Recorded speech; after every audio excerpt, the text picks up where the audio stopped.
Boa noite. A situação na Catalunha e o Orçamento do Estado são alguns dos temas da prova dos 9 desta noite, com Pedro Silva Pereira, José Luís Arnaud, a quem agradeço desde já ter aceitado o nosso convite, e Fernando Rosas. Boa noite. Fernando Rosas começa exatamente por si e pela Catalunha. Depois da prisão de 8 membros do governo, o que é que se pode acontecer a seguir? A prisão foi de 9. Sim, 9, um confiança. 2 mulheres e 7 homens.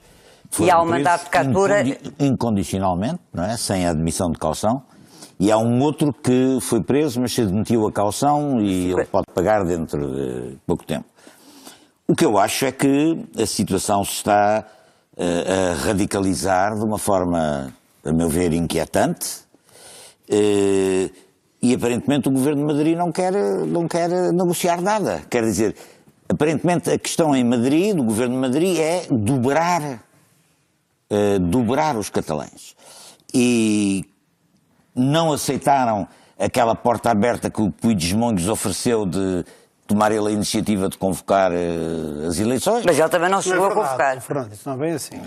Não aceitaram. Quer dizer, o Puigdemont recuou porque não teve garantias do Governo de Madrid que, no caso de ele fazer eleições, eles não aplicavam o 155. Foi isto que se passou. E eu, repito, não sou, nem me interessa ser, nem pró, nem contra a independência. Não tenho posição, acho que isso é um problema dos catalães. Agora, sou pelo direito de escolha. E acho que a questão nacional catalã se está a transformar em Espanha numa questão democrática. Ou seja, que eleições se vão fazer com o Governo de Madrid a controlar a rádio, controlar a televisão, prender o governo, neutralizar ou esvaziar o Parlamento. Que eleições é que se vão fazer? E repare, todos os partidos soberanistas aceitaram participar nestas eleições, aliás, um pouco em contradição com a Declaração de Independência, o que significa... Não, é uma enorme contradição, aliás. Sim, mas repare, é ainda uma tentativa de resolver democraticamente esta situação. Agora, da parte do governo madrileno, há um muro, e um muro herdado daquele nacionalismo violento que vem do franquismo, que vem da cultura do franquismo, que é a Catalunha não é a Catalunha... Não... Porque, repare, o que se está a passar na Catalunha é gravíssimo do ponto de vista democrático. É organizar umas eleições com os dirigentes dos partidos soberanistas na prisão, com a rádio e a televisão controladas pelo governo, e, portanto, com uma diminuição grave da situação da democracia. Eu devo dizer que aceitei integrar uma iniciativa cidadã aqui em Portugal pela democracia na Catalunha, que amanhã, aliás, realiza uma sessão pública na Casa do Alentejo, aproveito para anunciar amanhã à noite, porque agrupa cidadãos que não têm nada a ver sem ser com a independência. Não é a questão da independência que se nos coloca a nós, cidadãos portugueses que animamos essa iniciativa, mas é a questão da democracia na Catalunha. Deixem-nos escolher. Mas a Constituição não o permite. Mas é isso que vai fazer dia 25. Não, mas a Constituição também não permitia ao 25 de Abril. Permitia? Não, mas não é... Desculpa, a Constituição não permitia a democracia portuguesa. Não é isso. A Constituição de 33. Esse é que é o problema. Quer dizer, a Constituição, se não permite, tem um déficit democrático, porque os catalães têm direito de escolha. Eles têm direito a escolher o seu destino, seja ele qual for. Independência, não independência, federação... Mas eles têm que ter direito... Porque eu vou terminar com isto. Eu pergunto o seguinte. Imaginemos que nas eleições de 22 de dezembro os soberanistas tornam a ganhar as eleições, como aliás as sondagens parecem indicar. Então o que é que se faz? Aplica-se outra vez o 155? Fica a já lá iremos, que essa é uma questão. José Luís Arnaud, estamos perante uma questão democrática, como disse Fernando Rosa, já percebi que está em desacordo. Não acho que estamos perante uma questão democrática, estamos perante uma questão de respeito do Estado de Direito.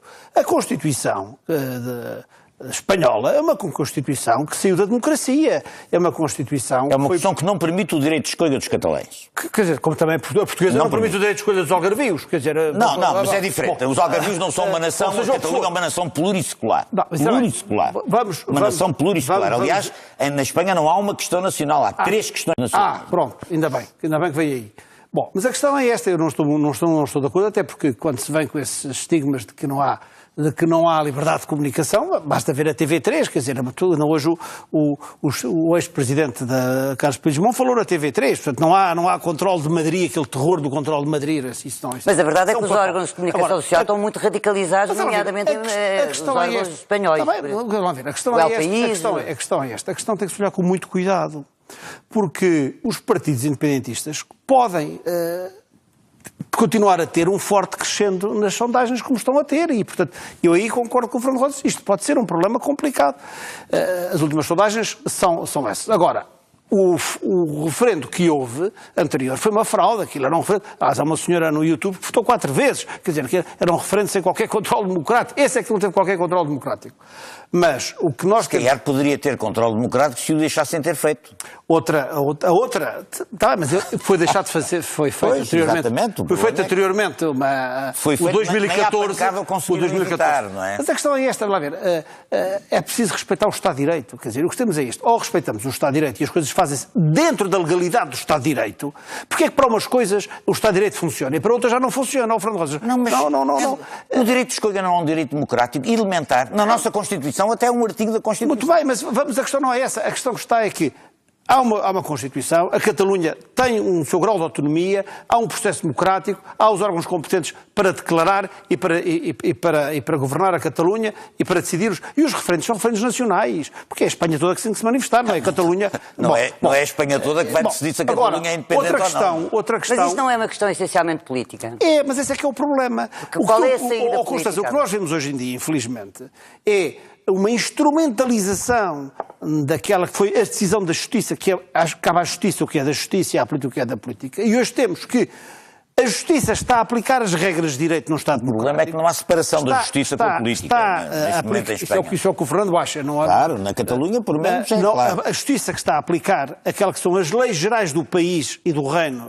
de Espanha, está a aplicá-las, e ao estar a aplicá-las, essa aplicação da Justiça está a ter uma instrumentalização política. E é verdade, aí é uma instrumentalização política. Mas quem acionou o artigo 155... Mas qual era a opção que havia? Constância, qual era a opção? A opção que havia era negociar uma escolha, negociar outra situação. Mas vai-se negociar claro que se vai negociar. Com quem não está dentro da lei. Claro que se vai negociar. Com quem não respeita a democracia. Porque a lei não respeita a democracia na Catalunha. Porque a lei não dá aos catalães o direito de escolher. O governo espanhol dá a opção aos espanhóis no dia 21 de dezembro se pronunciarem. Essa que é a opção, não é aos catalães, não é aos espanhóis, é aos catalães. É tudo um logro. É preciso ver que o que estava subjacente de tudo isto era o que eles anunciavam, que a Catalunha ia ser um Estado autónomo, que a Catalunha ia estar dentro do mercado único, que ia estar dentro da EFTA, que ia ter o euro, que ia ser reconhecido internacionalmente por toda a gente. Nenhuma das 5 circunstâncias. Não, mas isso era o propósito deles. Portanto, convenhamos que o Estado espanhol impediu qualquer desenvolvimento desse tipo de ideias. Mas é o cabo ao Estado, ou não é o cabo ao Estado? Não é o que cabe ao Estado. O Estado é assegurar as liberdades democráticas. Claro, aí está. Não, mas a liberdade democrática na Catalunha é o contrário do que está a passar. As liberdades de uns começam quando começam as responsabilidades dos outros. Exatamente. Não é só uns que têm liberdade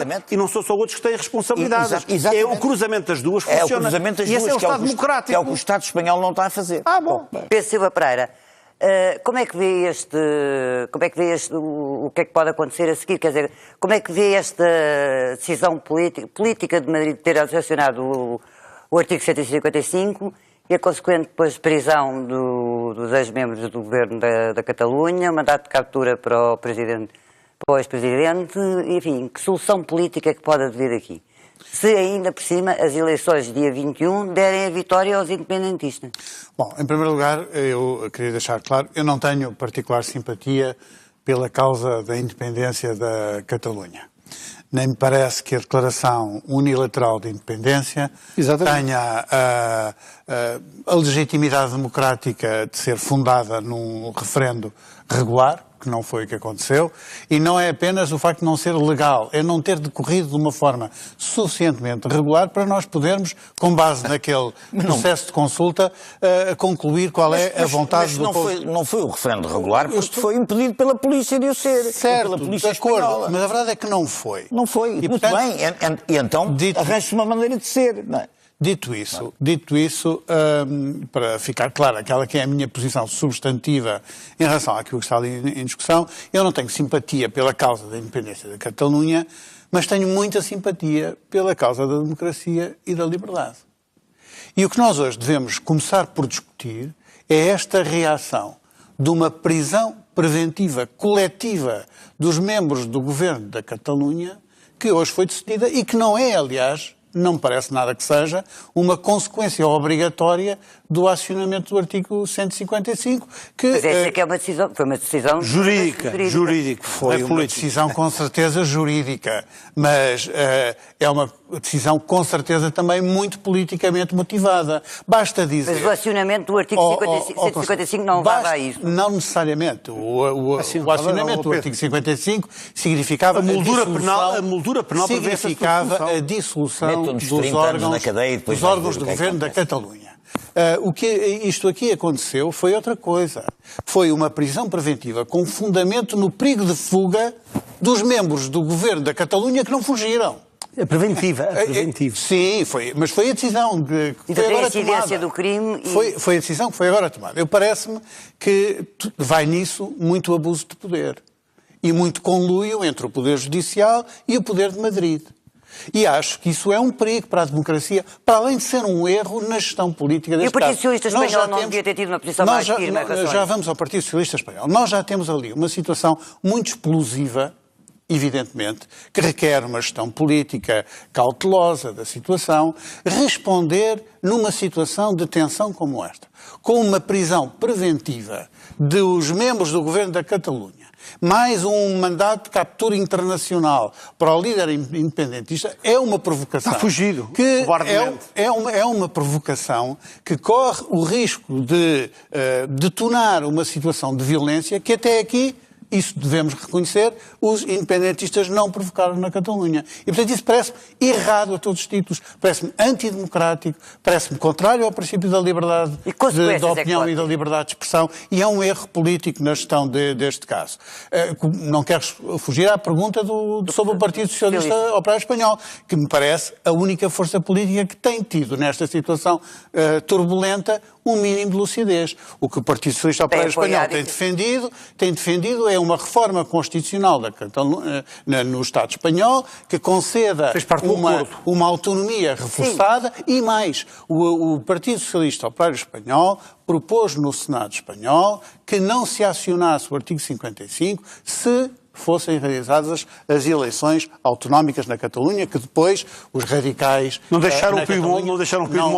Não deixaram acionar. Não foi isso. E ele depois justifica, como o Fernando dizia, que não tinha garantias de que o artigo 155 não era... Não sabemos. O que sabemos é que a cláusula que estava para votação no Senado espanhol era a de não acionar o artigo 155 se fossem realizadas estas eleições na Catalunha. Se tivesse sido convocado eleições pelo governo da Catalunha, não retirava parte da força argumentativa ao governo de Madrid para avançar com o artigo 155? Claro, era abrir uma porta a uma negociação possível. Claro. A negociação possível. Agora, o que eu acho é que de parte a parte não há vontade de negociação nenhuma. E esse é o problema. Ambas as partes estão dominadas por um radicalismo que é perigosíssimo. Não creio que seja igual de um lado e do outro. Há radicalismo dos dois lados, claro, mas como há sempre... Como é que vê, Fernando Rodas, a fuga do Piedmont para... Deixa-me só dizer o seguinte. É um acto de cobardia. É um acto de cobardia. A fuga de Puigdemont para Bruxelas é um acto de cobardia. Isso é o discurso lá dos espanholistas sobre o ato de cobardia. Quer dizer, mandar a polícia para cima de velhos e velhas que querem votar, isso é um direito democrático, não é cobardia. Mas quem é que mandou a polícia cobardia para cima agora... de ninguém? Pois, é exatamente esse discurso espanholista, pá, é uma coisa que a mim... Desculpa, não. Cobardia, mandam a polícia, a Guarda Civil, baterem gente cujo único crime é querer votar. Um homem que convidou para ir para a rua para se manifestar contra o 125 e depois posso até não concordar que ele tenha ido para a Bélgica. Bom, ainda bem. Agora, chamar cobardia neste contexto... Politicamente é uma cobardia política. Cinismo político total. É uma cobardia política total. O Junqueras ficou lá. Cobardia, abuso de poder, grande espanholismo contra os direitos democráticos é o que o Governo de Madrid, neste momento, está a fazer na Catalunha. Eu digo o seguinte... A minha preocupação fundamental com a Catalunha não é ser independente ou não ser independente. Eu acho que isso é uma escolha deles. A minha preocupação é a democracia na Catalunha, que neste momento são um governo eleito pelo Parlamento. 21 de dezembro é a eleição. É um governo eleito pelo Parlamento que está todo preso, é um Parlamento que está dissolvido, é um Estado que assume o direito, se vai fazer ou não, veremos, assume o direito de intervir na televisão e na rádio, dizem eles, para assegurar o pluralismo, e é nestas condições que vai haver eleições a 22 de dezembro. Aliás, a notícia da noite, não sei se ouviram, mas parece que os independentistas anunciaram um boicote a essas eleições enquanto se mantiver a situação de prisão de alguns dos seus dirigentes políticos. E a prisão, como diz... O ambiente para estas eleições... E a prisão, como ele dizia, e estou de acordo, nisso estou de acordo, é que é um ato de imprudência política total, porque é deitar fogo, é atear o fogo à gasolina, quer dizer, as notícias que chegam hoje da Catalunha é que em todas as cidades da Catalunha há as mais massivas manifestações contra as prisões que houve desde o início do processo. E estão-se a preparar manifestações de solidariedade no País Basco, em Madrid, etc. E, portanto, eu acho que essa situação... Como agora, também manifestações na unidade da Espanha. No que é que eu não concordo? Eu acho que o PSOE alinhou com o Governo de Madrid nesta coisa quase incondicionalmente e lamento que o tenha feito, sinceramente lamento. O PSOE defende a unidade do Estado espanhol, claro, isso é legítimo. Mas pode-se defender a unidade do Estado espanhol e não hostilizar o direito de escolha. Mas a questão aqui levantada por Fernando Rosas é: há condições para haver eleições dia 21 de dezembro? Eu acho que há condições objetivas para haver essas eleições. Primeiro... Mas se os partidos independentistas, por exemplo, não concorrerem... mas vão concorrer, já disseram que concorriam. Portanto, já passou o prazo para a apresentação das candidaturas, eles já formalizaram esse acto. Sim, mas agora estão a exigir a libertação dos dirigentes. Agora estão a exigir a libertação e, finalmente, isso é um problema da promiscuidade que quer ser feita entre a questão que eu há bocadinho falava, da questão judicial, com a politização da decisão judicial. Quer dizer, eles violaram a lei, eles tiveram um conjunto de medidas que estão contra o Estado de Direito, houve um desvio de fundos públicos, que é importante, porque foram desviados fundos públicos que eram da saúde, que eram da educação, para assegurar um referendo. Desviar os fundos públicos, o Partido Popular Espanhol é mesmo que pode falar melhor sobre isso. Nós hoje até vimos o senhor Artur Mas, que é o exemplo paradigmático da corrupção. O partido mais corrupto da história da Espanha, não é? O Partido Popular. A seguir aos partidos catalão. Da CDU. Bom, agora a questão da convergência. Catalães mais próximos. Agora aqui a questão é esta. O problema é este: que solução política é que pode vir de tudo isto? Quer dizer, eu acho que nestes momentos de impasse há aqui uma solução de dar o desempasse desta situação, que é dar a voz ao povo. O povo ir votar. O povo é soberano. Aliás, e tanto que é assim, que hoje em dia as últimas sondagens que saíram são manifestamente favoráveis à independência. Então, o que nos pode levar a uma situação de completo impasse do resultado de 21 de dezembro. E aí temos um verdadeiro impasse. É se o outcome destas eleições for uma... Mas não acha que estas previsões ajudam exatamente a que os independentistas mas é que é o problema. Ou há Estado de Direito e há Justiça e há aplicação das regras da Justiça, ou não há. E, portanto, aqui há uma tentativa abusiva, há uma questão abusiva, é evidente, há uma tentativa abusiva de politizar uma questão que é da justiça. E agora, olha lá ver, o receio, o Pedro Silva Freire falava bem da questão do receio, que foi um dos fundamentos fundamentais da previdência cautelar. Da prisão cautelar que foi o receio de fuga. Mas é evidente que quando há 4 dirigentes ou 5 dirigentes em fuga, escondidos, a fugir... Escondidos não eram os que estavam em Espanha. Eram os que estavam só 2 que vieram de lá de fora. Estavam os que estavam em Espanha. Deixe-me só concluir, Fernando. Não. Eram os que estavam na Catalunha.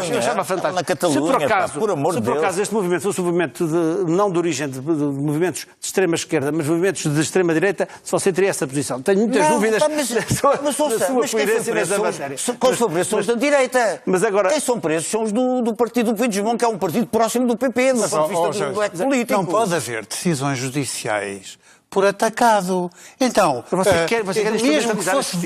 mesmo que fosse verdade que os outros tivessem fugido, aqueles que não fugiram não podem ser presos com base no nós não temos os elementos para julgar. É uma decisão manhosa. É um fundamento manhoso para conseguir a prisão e um instrumento de pressão sobre os independentistas da Catalunha. E é isso que... eu acho que vira-se contra eles. Vira-se contra a Espanha, a unidade... quem defende a unidade da Espanha. É evidente que sim. Agora, a questão é esta. Eles não sabem quais são os elementos de prova, se houve escutas ou se houve outro. O que é que eles sabem? Do que estava sempre preparado para a fuga. Se quisessem não tem esse elemento. não fugido como os outros fizeram. Francamente. Mas, aparentemente... A pessoa que até agora fez mais... São amigos dos outros que fugiram, logo também podem fugir. Não, peraí, como você sabe, até o Junqueiras e o Puigdemont nem se falavam nos últimos dias. Havia umas tensões terríveis entre eles, e depois ainda há os partidos lá do movimento radical, e portanto tudo aquilo, a Estado da esquerda radical, tudo aquilo está muito composto. O movimento político independentista está todo partido. Mesmo dentro do partido... Sim, mas não é razão para os prender. Não, mas Fernando... Mas esta decisão pode até uni-los. Não estou a dizer isso. Mas esta decisão não pode uni-los. Esta decisão leva, isso era a minha conclusão. Portanto, eles viam uma decisão política, que era uma decisão entre eles, dentro da esquerda republicana, estavam partidos. Dentro do partido do Puigdemont e da Convergência, partidíssimos estavam. Depois mais daquele partido lá da CUD. E tudo aquilo estava muito esclusido. É evidente que uma situação e uma decisão deste sentido leva a esquecer as divergências e leva à unificação. Se há coisa que os vai cozer, é isso. Mas essa é. Mas a gente então não é uma decisão mas Constância, eu acho que não é uma decisão política. Os juízes não lhes cabe aplicar a decisão política. Eu acredito que na União Soviética, na Coreia do Norte, os dirigentes políticos, na antiga União Soviética, na Coreia do Norte ou noutros países assim um bocadinho mais possa haver uma orientação Mas você acha que da política do governo. O Estado espanhol não tem aplicado o 155, havia prisões? Podia haver sempre um... Só há prisões porque o Estado espanhol resolveu aplicar o artigo 155. Não, o Senado espanhol, todo o Estado, todos os partidos... por proposta do Governo, o Estado espanhol... Ora, o Estado espanhol tem órgãos ou não tem órgãos? Ou só tem órgãos porque quando vão lá contra qualquer outras medidas... Se quiser, o Governo e o Senado do Estado espanhol resolveram aplicar o 155 e à sombra do 155 os juízes vão lá prendê-los. Não é verdade. Tanto que, como você sabe, o Artur Mas foi condenado. Não é verdade. E há um processo que está em curso contra o Artur Mas e os outros membros do Governo relativamente aos desvios de fundos e ao referendo. Portanto, ou seja, a utilização do 155 não é a razão fundamental. Deixe-me dizer uma coisa. A violação das normas do Estado de Direito, do respeito pela Constituição, eu acho é que leva a essa aplicação. Vir com esse argumento do desvio de fundos. Sabe porquê? Porque eles são acusados de desvio de fundos porque aplicaram fundos do Tesouro, dos fundos da Catalunha, para organizar o referendo. Não foi para levar para casa, como no caso do PP espanhol. Mas alguém que levou dinheiro para casa mais do que não foi por o Artur Mas e o Sr. Pujol não há na mas história. Neste caso, isso não sei, mas neste caso eles são acusados de desvio de fundos, não porque tenham... Não lhe convém agora. Por terem aplicado, digamos assim, no combate independentista ou no combate soberanista ou o que quer que seja. Não é, apesar de tudo, é um bocadinho diferente. E também acho o seguinte, acho que surpreende-me que diga que há condições para haver eleições, mesmo que os partidos soberanistas vão nas eleições, porque eu acho que eles têm pouca margem de manobra para não ir, acho eu, não sei lá o que é que eles acabam por decidir. Agora, dizer que há condições de liberdade eleitoral numa situação em que o governo eleito pelos catalães está preso, em que o Parlamento está dissolvido, em que o Estado intervém na rádio e na televisão, não me diga que está em condições para haver eleições. Não me diga que não há uma questão democrática. Então, num dia destes, em Portugal, por qualquer razão, há um governo que prende a direção dos partidos da oposição, diz que quer controlar a rádio pública para ter uma informação independente e o meu amigo diz que há condições para haver eleições. Deixe-me fazer essa pergunta ao Pedro Silva Pereira. Há condições para haver eleições? Bom, se calhar não há outro remédio. É cedo para dizer, porque, como digo, a própria circunstância de saber se as forças políticas mais importantes vão concorrer às eleições, neste momento em que estamos a falar, não é completamente segura. E, portanto, isso condiciona muitas coisas. Fora, não é? Agora, não há dúvida de que este movimento de avançar para estas prisões coletivas mas o Luís Arnaud não tem alguma razão é um risco para não tem todo alguma o processo razão quando diz que esta decisão é jurídica, foi tomada por um tribunal? Bem, ela foi tomada por um tribunal, não há nenhuma dúvida. Os independentes são tribunais completamente alinhados com a política do Estado espanhol. Você é que sabe. Completamente alinhados. E não me parece que esta decisão política seja uma consequência necessária do acionamento do artigo 155. que eu, a certa altura, até compreendo, porque houve uma declaração unilateral de independência. Portanto, o Estado espanhol precisa de garantir o cumprimento do Estado de Direito. Agora, reagir com a prisão coletiva dos membros do governo da Catalunha não era uma consequência necessária disso. E muito menos com um fundamento que me parece muito abusivo para a prisão preventiva. Porque nem se faz o julgamento e depois, no final do julgamento, logo se decide a prisão. Não, começa-se logo por prender. Portanto, isto significa uma intervenção com abuso de autoridade e que, a meu ver, pode resultar explosiva para o processo político da Catalunha. E isso pode ter todas as consequências, incluindo perturbar o ambiente para as eleições. Estou muito de acordo com isso, Pedro. Mas só juntar uma coisa ao Fernando. Eu só gostava de dizer uma coisa.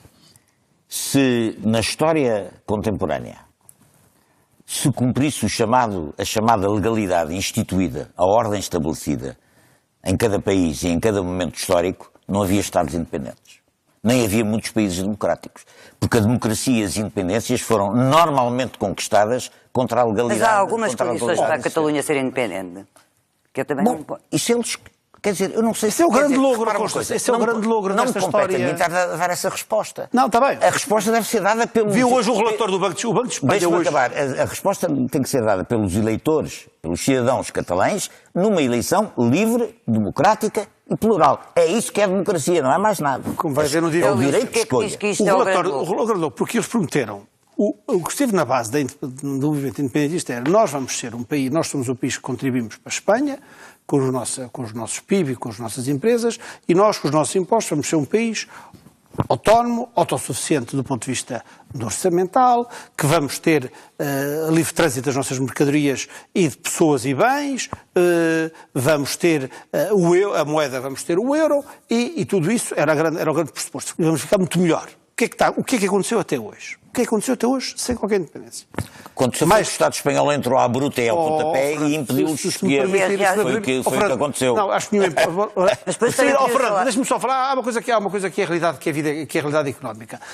Mais de 1.200 empresas... Mas tem alguma dúvida que a Catalunha tem condições de autossuficiência económica? Posso concluir? Pode, claro, com certeza. Peço desculpa. Muito obrigado. Mais de 1.200 empresas, das quais os bancos e as maiores empresas, incluindo a SEAT e as águas de Barcelona, saíram pagar impostos em Barcelona, ou seja, a receita fundamental. Hoje em dia o turismo está com uma quebra de 30%, já. Nós temos que tudo o que era o euro, a União Europeia diz que não, livre trânsito de mercadorias, pessoas e bens, não. Eles vieram a seguir com a solução da EFTA, a EFTA em Noruega. O cerco perfeito.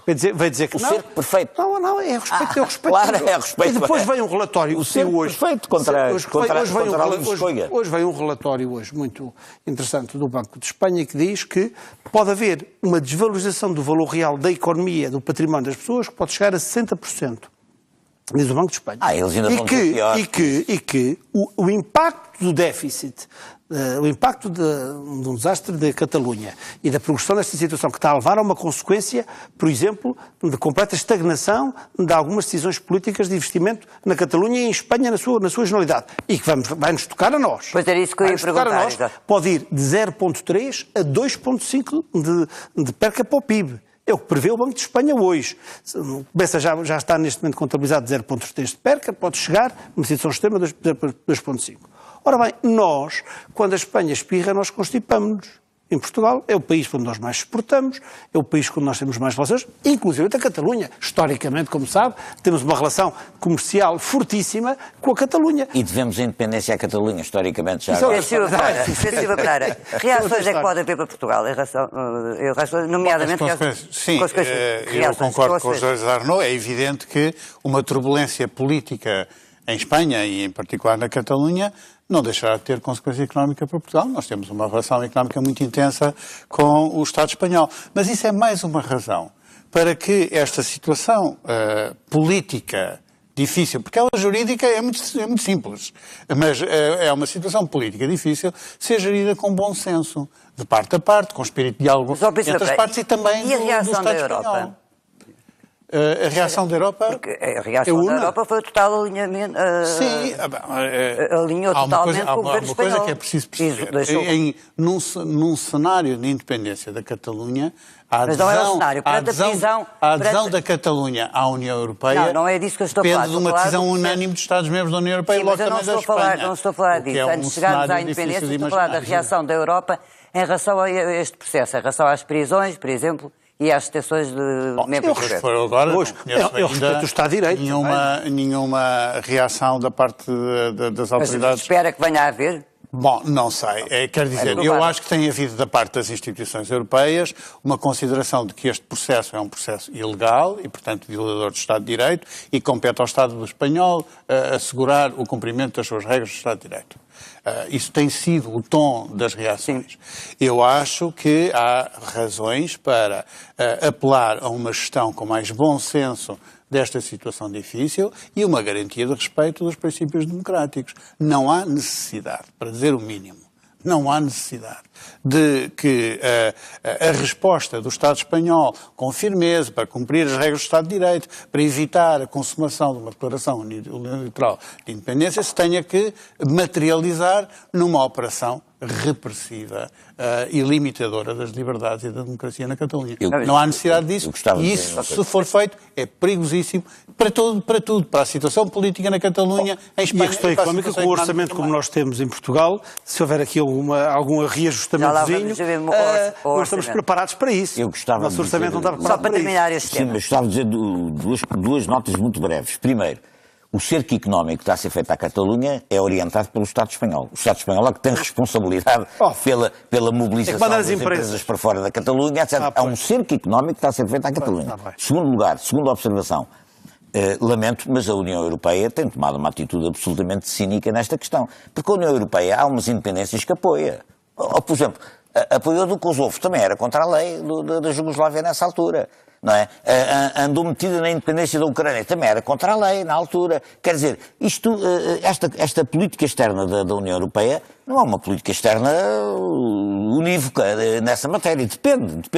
Depende das conveniências e dos equilíbrios de forças. Agora, o que eu digo é que a União Europeia podia ter algum papel, podia, como intermediária entre o Estado espanhol, mas não tem tido, exatamente. Não tem tido o único papel que eu acho que podia ter de utilidade nesta questão, que era ser intermediária entre uns e outros. Bom, José Luís Arnoux estava a falar do orçamento e é exatamente o tema que vamos debater a seguir, é o Orçamento de Estado.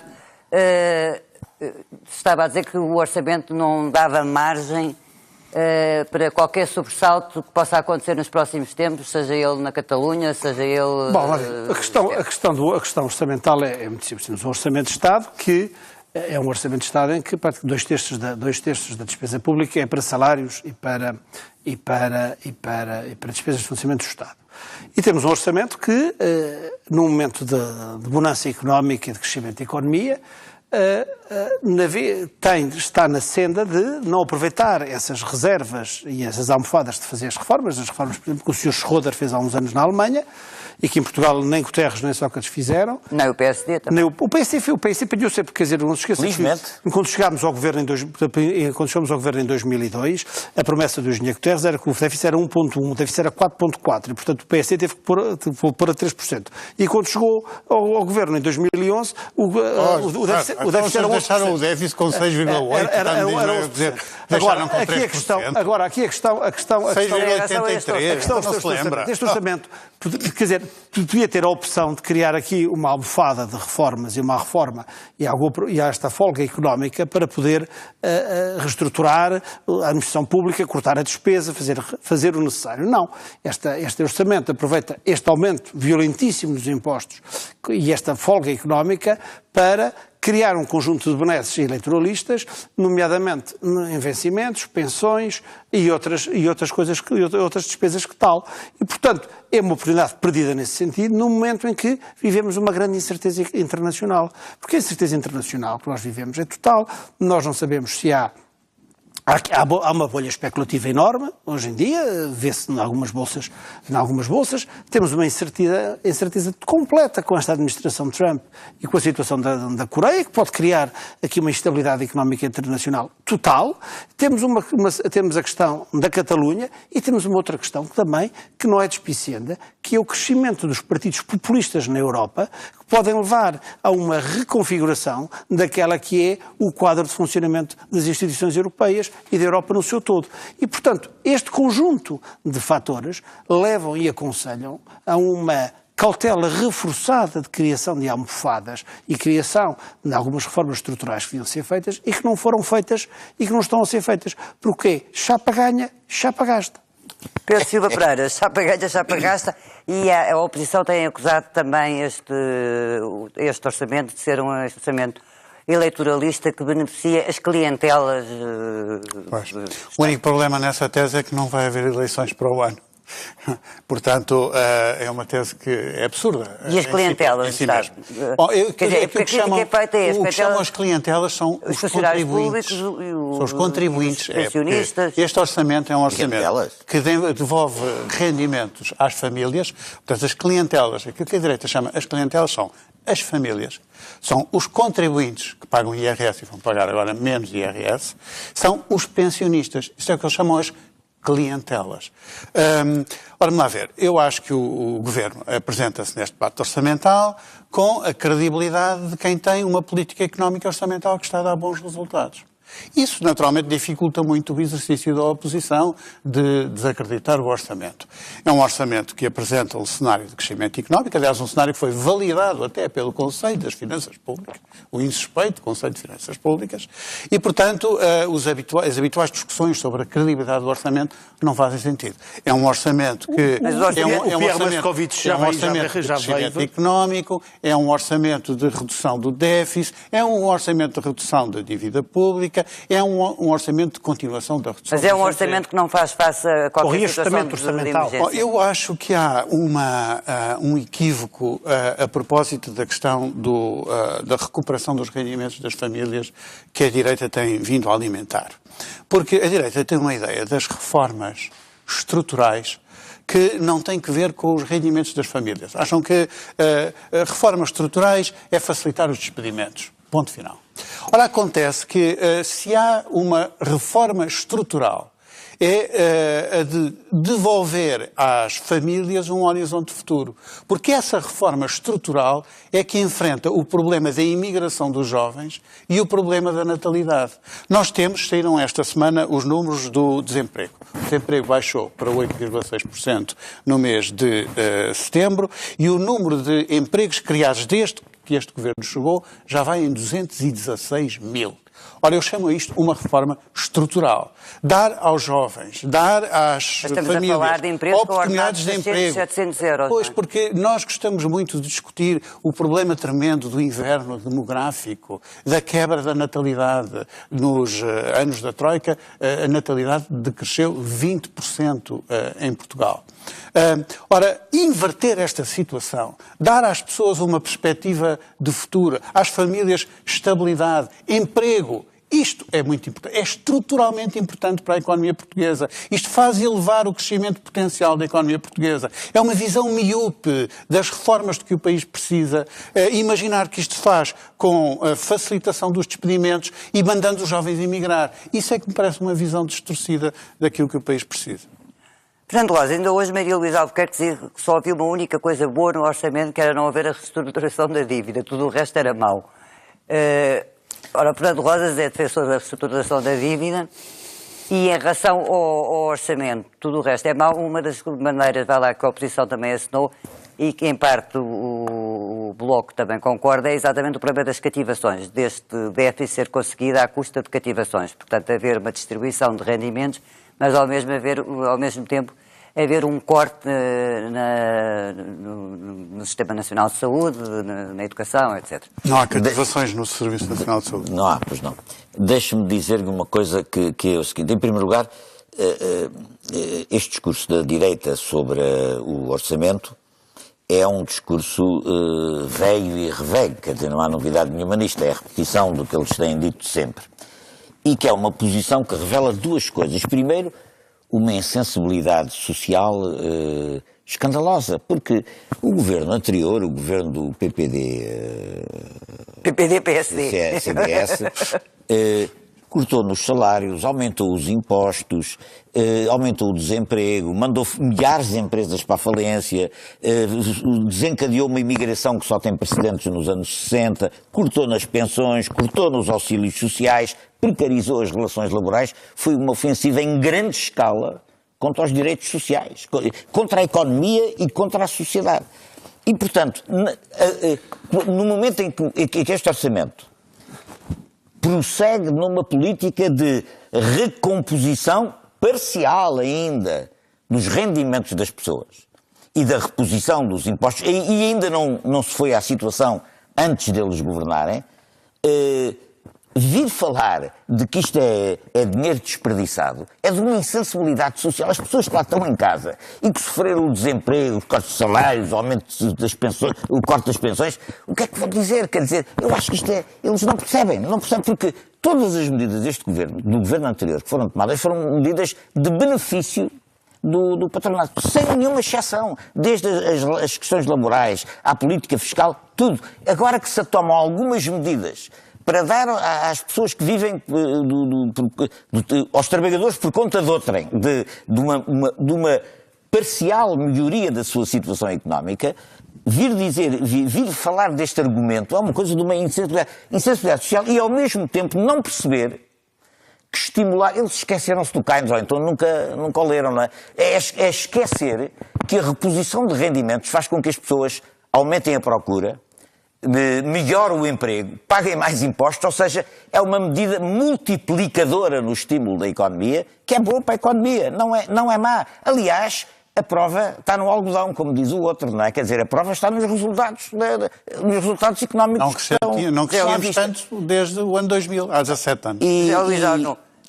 Exatamente essa pergunta, se as devoluções de rendimentos não podem ajudar ao crescimento económico. A ver, ajudar ajudam, mas o que é que tem aumentado? Obviamente que há aspectos positivos nessa ajuda e nesse aumento da economia e também tem aspectos negativos, que é o aumento do consumo, o acesso a maior crédito, maior endividamento das famílias, vê-se pelo número de carros que hoje em dia são vendidos, por todo esse conjunto de circunstâncias que leva também ao endividamento das famílias. O endividamento das famílias leva ao endividamento do país de uma forma indireta. Esse é um primeiro aspecto. Eu acho muito bem que se é possível dar condições, que sejam as condições todas, aumentar as pessoas, acho que isso, e as condições de vida melhorar. Agora, o que não se pode é, digamos, criar dentro de algumas elites, algumas castas próximas de algumas forças políticas, favorecer esse detrimento de todos. Os 500 mil funcionários públicos é uma casta. Os pensionistas é uma casta. Não é isso. O segundo e o terceiro escalão do IRS é essa casta. A questão não é isso. Acho muito bem que isso tudo seja feito.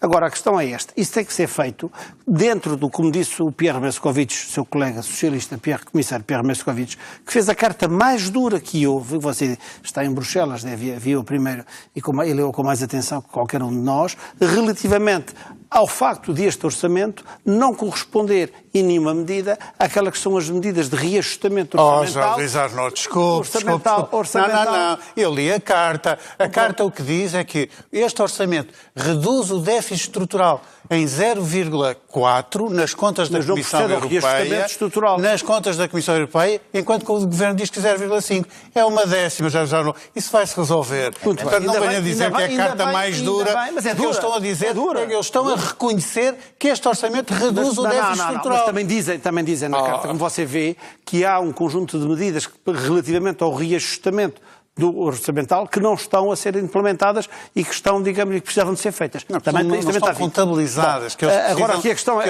esclarecimentos para poderem contabilizar. O que importa aqui é que vivemos um momento difícil, vivemos, graças a Deus, um momento de folga orçamental, de crescimento económico, de algum boom que vamos vivendo. Agora, nós o que estamos a fazer, eu desculpe a vulgaridade de tornar a repetir, é chapa ganha, chapa gasta. Um dia há um problema na Catalunha, há um problema não sei aonde, não temos folga e lá vamos todos outra vez